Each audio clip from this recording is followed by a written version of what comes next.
자, 오늘은 아합왕 시리즈 이제 9번째 말씀입니다. 다음 주까지 하면 이제 10번 하게 됩니다. 아, 제목은 영향력 똑같은 그림자를 가진 부자, 이렇게 잡았고, 아합이 지난주에 죽었잖아요. 그죠? 네, 이미 죽었습니다. 아합이. 지난주에 죽었고, 여러분이 아마 이런 생각 하신 분이 있을지도 몰라요. 뭐지, 죽었는데 10번 한다고 하는데 이번 주엔 뭐 하시려나 생각했는데요. 걱정 없습니다. 아들 얘기를 하면 됩니다. 아합의 영향을 받은 그 아들, 아하시아예요. 영향력 똑같은 그림자를 가진 부자, 이 부자는 아빠와 아들 얘기합니다.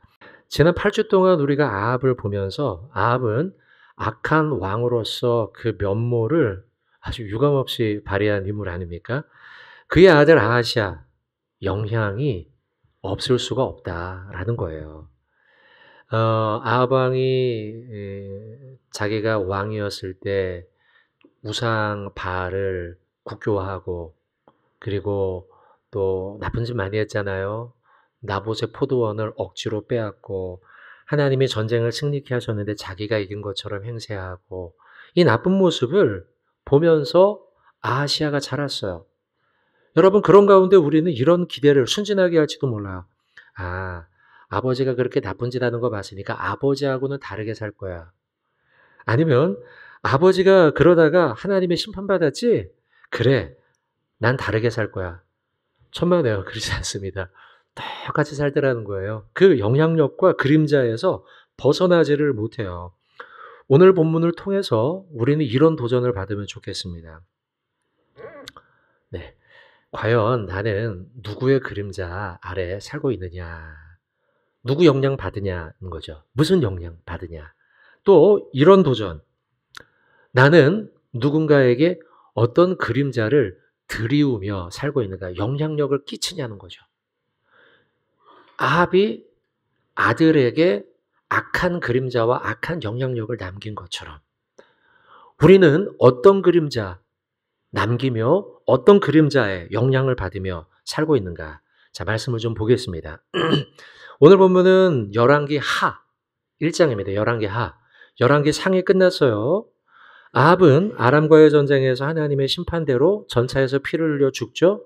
죽고 난 다음 급하게 아들 아하시아가 왕이 되죠. 왕위를 이어받은 아하시아는요, 1장 시작 부분에서 다락 난간에서 떨어져 다치게 됩니다.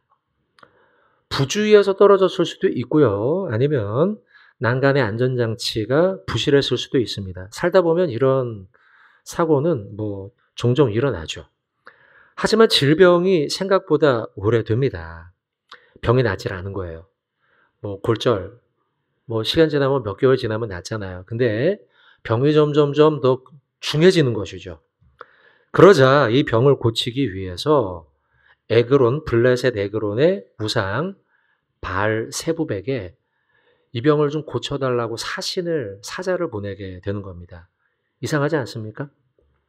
뭐가 이상합니까? 누구한테 가야 됩니까? 하나님께 가야죠. 하나님께 고쳐달라고 구해야 되는데 하나님께서 세우신 그 나라의 왕이 하나님께 가지 않고 바알 세부백에 묻고 있어요. 하나님은 그래서 엘리야를 통해 너가 그렇게 하는 건 잘못이니 너에게 심판이 임할 거라는 것을 전합니다. 반드시 죽게 될 거라는 거예요. 관련해서 열왕기하 1장 3절을 보시면 한번 읽어보죠. 같이 시작. 여호와의 사자가 디셉 사람 엘리야에게 이르되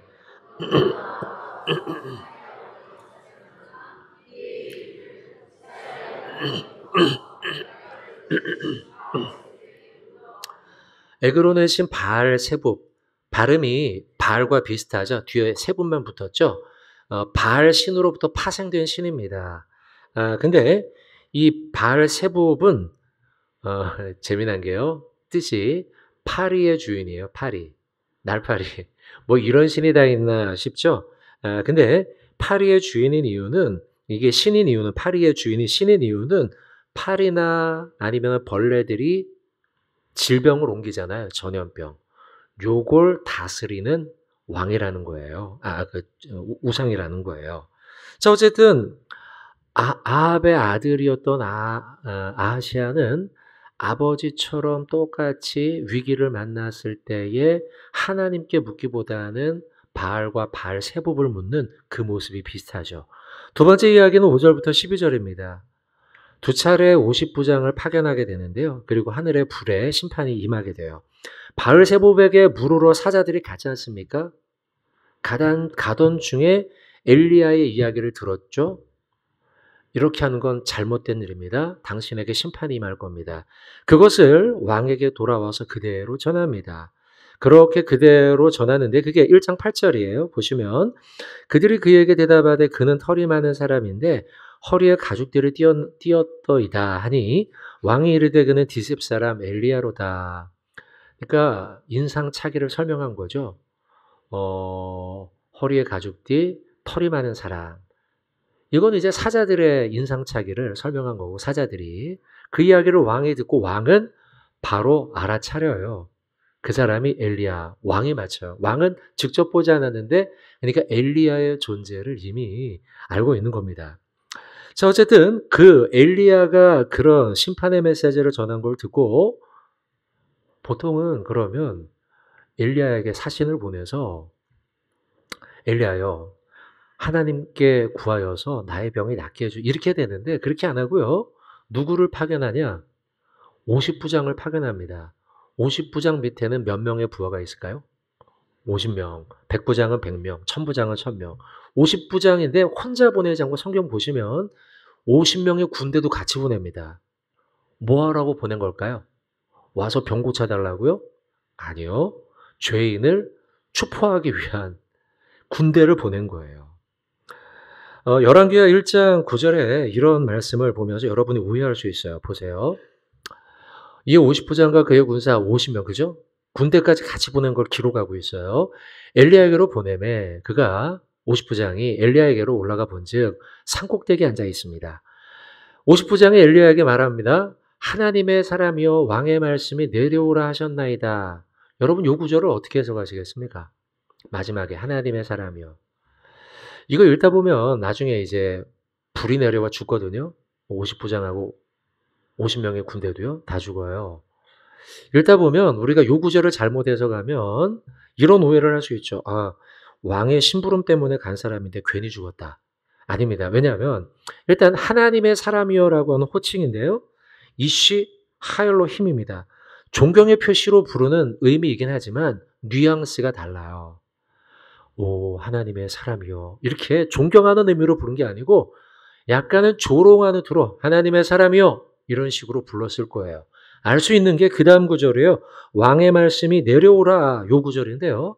요게 강세 명령 형태입니다. 문장 형태가요. 강하게 명령하는 형태예요. 만약 존중하는 태도로 이야기했다면 하나님의 사람이요 엘리야요.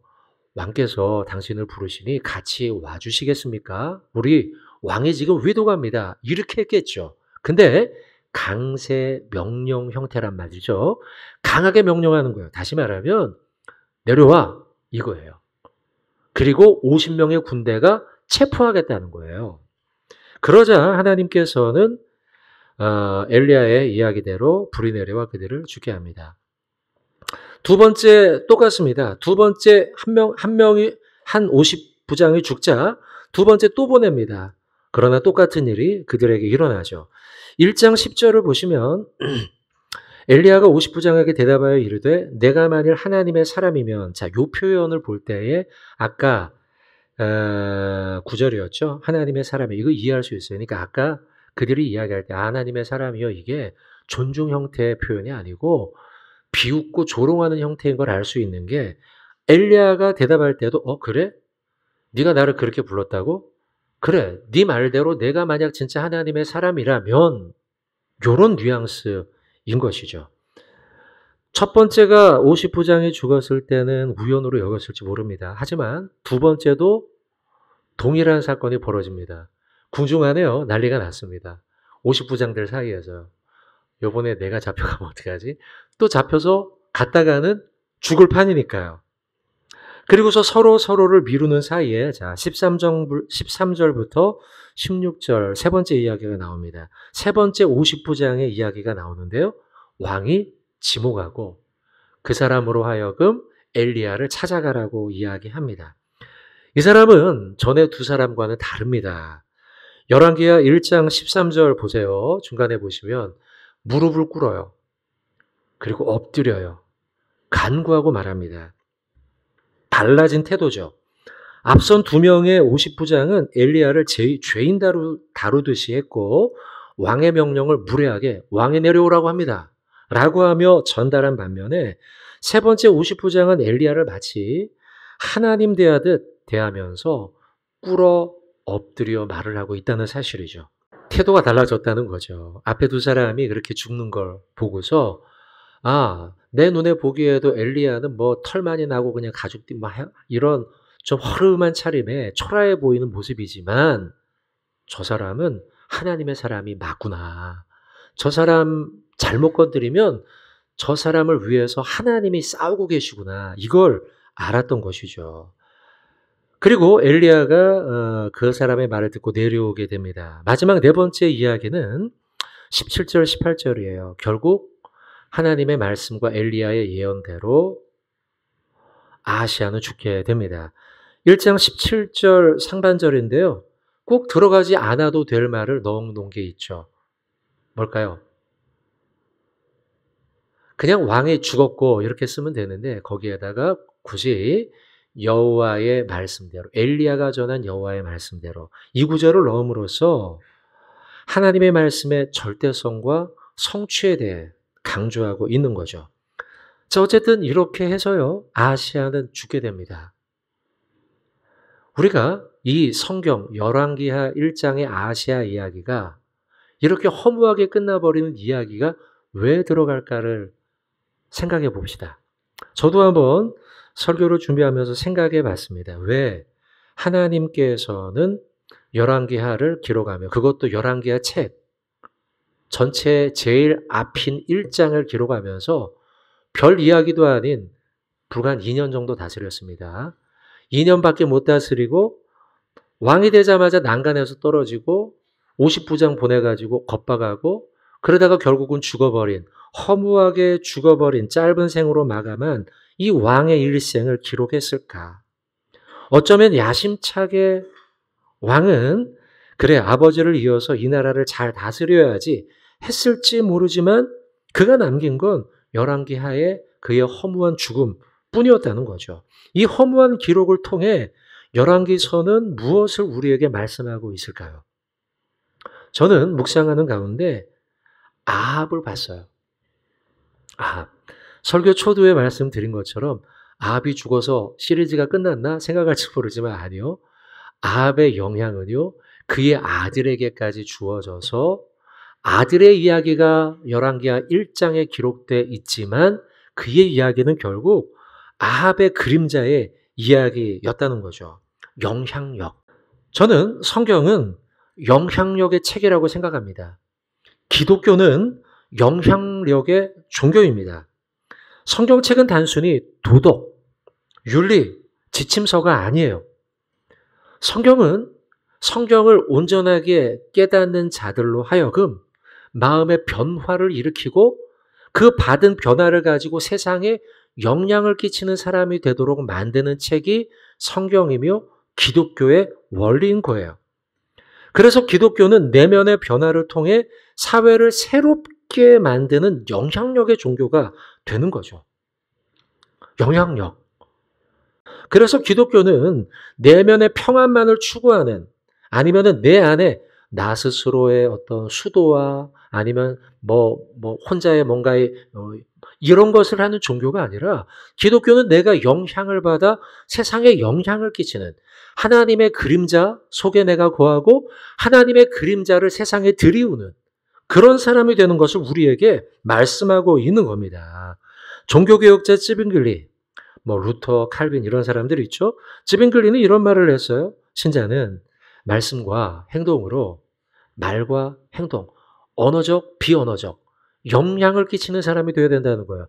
복음 안으로 그들을 변화시키는 사람이 돼야 된다는 거죠. 만약 그러지 않으면 그의 인생과 말과 행동은 공허한 메아리에 불과하다라고 말하고 있는 거예요. 영향을 끼치는 사람이 돼야 된다는 거죠. 자, 오늘 본문 좀 보죠. 아합과 아하시아 열왕기 하 넘어와서 뭔가 아들의 새로운 이야기를 기록하는 것 같지만 결국은 아버지의 영향을 받은 똑같은 제2의 아합이라는 거예요. 제2의 아합. 첫 번째 그림자는 저는 여기서 찾았습니다. 위기 속에서도 하나님을 찾지 않았던 아하시아, 똑같이 아버지도 그러했다는 거예요. 위기를 만났잖아요. 오늘 본문에서요. 1장 2절입니다. 다락 난간에서 떨어졌어요. 병들었어요. 아까 바알세붑 이야기했는데 여러분 골절상을 당했는데 왜 전염병을 치료하는 신에게 찾아갔을까요? 저는 추측해보기에 맞을 것 같아요. 이게 추측이요. 처음에는 골절이었지만 안에 세균이 감염이 된 것이죠. 그래서 병이 낫지를 않는 거예요. 계속. 오랫도록 병치레를 하는 거죠. 왕이. 그러니 왕 개인도 위기이며 나라도 위기예요. 이런 큰 위기를 만났는데 그는 하나님을 찾지 않고 누구를 찾아가요? 바알세붑을 찾고 있다는 거예요. 한심하게 파리의 신, 파리의 주인을 찾고 있다는 것이죠. 근데 여러분 이런 모습은 우리에게 낯설지 않아요. 왜요? 아합은 늘상 그래왔어요. 아버지는요. 아버지 아합은요. 지난주죠. 22장 열왕기상 22장 8절 하반절에 이러잖아요. 아직도 이물라의 아들 미가의 한 사람이 이 사람은 하나님의 사람이었죠. 그로 말미암아 하나님께 물을 수 있으나 물었습니까? 안 물었습니까? 아합이요? 네, 지난주 설교 안 묻잖아요. 그러다 나중에 오긴 했지만 그의 뜻을 따르지 않아요. 그러니까 열왕기와 오늘 본문의 아하시아의 질문이죠. 아들의 질문은 지난주 봤던 22장 아빠의 질문과 똑같아요. 닮은 꼴이라는 거예요. 아하시아가 병들어 하나님께 묻지 않고 바알세붑에게 물은 것처럼 그건 아버지가 했던 모습 그대로였다는 거죠. 악한 영향력, 아빠의 영향력. 두 번째 그림자는 하나님 사람에 대한 적대감이에요. 오늘 1장에서 엘리야를 체포하지 않습니까? 왕이요, 엘리야란 이렇게 생긴 사람이 뭐 털 많고 뭐 한 사람이 왕에 대해서 이렇게 말했습니다. 그러면 그 사람을 부르고 하나님의 뜻인지 무엇인지 묻고 이래야지 신앙인이죠. 근데 그는 신앙인이 아니에요. 묻기는커녕 누구를 보냈어요? 군대를 보내잖아요. 그것도 몇 번이요? 3번이나요. 세 번째 사람을 살았지만 어쨌든 아시아는 위기의 순간 하나님의 사람에게 적대감을 표현하며 그를 감옥에 넣으려고 했다는 거죠. 여러분 열왕기상 22장 아버지 아합과 똑같습니다. 아람과의 전쟁을 앞두고 지난주 어용 선지자 몇 명 불렀습니까? 400명. 400명 불렀잖아요. 어용이죠. 하나님의 사람이 근데 나중에 오죠. 미가야가요. 미가야가 왔는데 미가야하고 막 시드기하고 막 뺨 때리고 막 그러잖아요. 그죠? 그럴 적에 막 이런 일이 벌어질 때 미가야를 감옥에 막 쳐넣고 내가 돌아올 때 너 보자 막 이러면서 하잖아요. 그러니까 아버지 아합은 하나님의 사람에 대해 적대감을 가지고 함부로 대해요. 근데 그 모습이 아들에게도 이어지고 있다는 거죠. 아들도 엘리야를 막 군대를 보내가지고 막 추포하려고 막 하고 이러고 있다는 거죠. 안타까운 이야기입니다, 여러분. 아합 시리즈 9번째 말씀을 우리가 나누는데 이 9번째 이야기를 보며 우리는 기대하잖아요. 순진하게요. 아빠가 심판받는 걸 보고 좀 변했으면 좋겠는데 했지만 아버지의 그림자가 그의 삶에 똑같이 드리워져 있더라는 거죠. 자, 사랑하는 우리 성도 여러분들, 우리는 살아가면서 수많은 영향을 받기도 하고 주기도 합니다. 그 속에서 누군가의 그림자를 담기도 하고 또 나의 그림자를 누구에게 물려주기도 합니다. 여러분, 어떤 그림자를 남겨줘야겠습니까? 어떤 그림자 밑에 있어야겠습니까? 바라기는 우리 모두 십자가의 그늘 밑에 있어야 될 줄로 믿습니다. 그리고 또한 우리 역시도 십자가의 그림자를 남기며 살아가는 성도가 되어야 될 줄로 믿습니다. 거짓의 영향을 받아 이 세상의 많은 사람들은 거짓말을 또 하고 또 하죠. 그러나 우리는 진리 안에 살아가는 사람인 줄로 믿습니다. 진리의 영향을 받고 진리의 영향을 끼치는 사람이 되어야 되죠.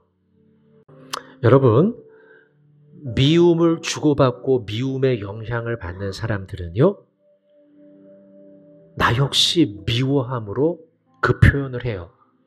그러나 우리는 세상의 미움과 시기 질투보다 하늘에 계신 하나님의 사랑을 받은 자들인 줄로 믿습니다.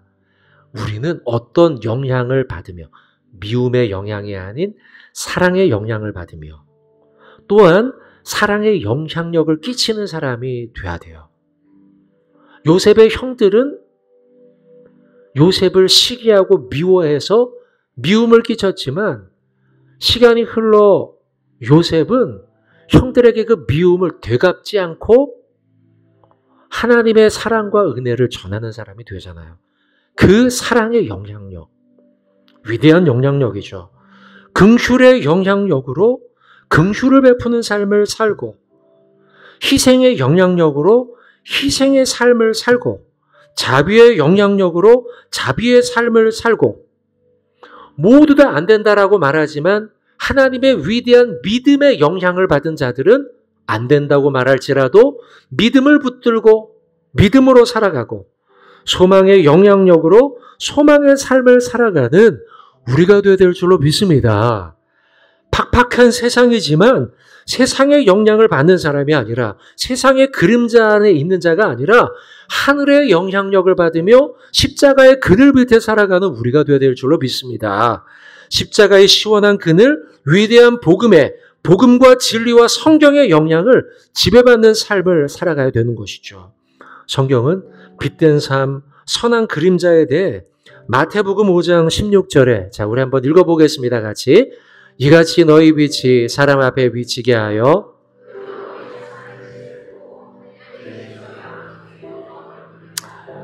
그 빛으로 우리의 삶이 비치게 하고 그 빛 가운데 거함으로 세상에 그 빛의 그림자를 남겨주는 것이죠. 에베소서 5장 8절도 읽겠습니다. 너희가 전에는 어둠이더니 이제는 자 한번 따라해 봅시다. 주 안에서 빛이라. 빛의 자녀들처럼 행하라. 여러분 오늘 본문의 아합은 죽었죠. 이미 등장하지 않아요. 그러나 죽어서도 그 아들 아합에게 못된 그림자를 남겨줬어요. 하나님의 사람들에게 함부로 대하는 그 못된 습관, 그 영향력, 그림자. 또 위기를 만났는데 하나님께 구하지 않고요. 우상 바알세붑에게 묻는 못된 습관과 그림자를 아들에게 남겨줬어요. 남긴 거죠. 그것을. 아버지 아합으로부터 불신앙의 영향력을 받아 아버지가 했던 못된 짓만 배웠던 아들 아하시아. 반면 우리가 잠깐이긴 하지만 요셉을 받고 또 바나바를 받고 또 디모데를 받죠. 그들은 성경의 그림자 밑에 있었어요. 성경의 영향을 받아 유니게와 로이스의 신앙의 모습을 본받고 바나바 자비의 그림자를 남겨 바울로 변화되게 하고 요셉 미움과 시기 질투를 받았지만 그는 하나님의 은혜와 사랑과 자비를 베풀며 형들에게 살아갔던 것이죠. 하나님께서 저와 여러분들에게 기대하는 영향력은 무엇일까요? 세상에 영향이 아니라 빛으로 착한 행실을 남기며 사는 것이죠. 빛의 자녀들처럼 살아가 어둠을 빛으로 바꾸는 빛의 사람들, 빛의 영향력의 사람들이 저와 여러분이 되어야 될 줄로 믿습니다. 바라기는 한 주간 여러분의 그림자가 십자가의 그림자가 되고 여러분의 영향력이 사랑과 자비와 긍휼과 희생과 믿음과 소망에 영향을 끼치며 살아가는 저와 여러분의 복된 한 주간 되기를 주님의 이름으로 축원합니다. 아멘.